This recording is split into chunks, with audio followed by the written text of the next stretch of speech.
Aziz kitapxumarlar, 2025 жылдың 21-27 апрель күндері давамында Өзбекстан kitapxumarlar елі ұран астында 5-ші республикалық kitapxumarlық хаптелігі етіп белгіленді.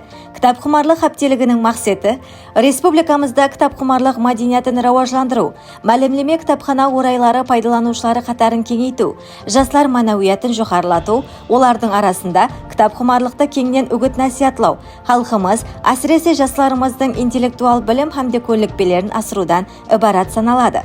Хаптелік бір хапте давамында республикамыздың барлық мәлімлеме кітапхана мекемелерінде болып өтеді. Қарақалпақстан Республикасы мәлімлеме кітапхана мекемелерінде хаптеліктің шеңберінде еліміздің белгілі жазушы һәм шайырлары, мәдениет һәм көркем өнер тарауы уәкілдері, жоғары оқу орындарының профессор оқытушылары һәм студент жастары қатынасуында ұшырасу кешелері шөлтемлестіріледі. Aziz kitapxumarlar, халқымыздың бәрше kitapxumarларын kitapxumarlық хаптелігіне мұрат етіп қаламыз.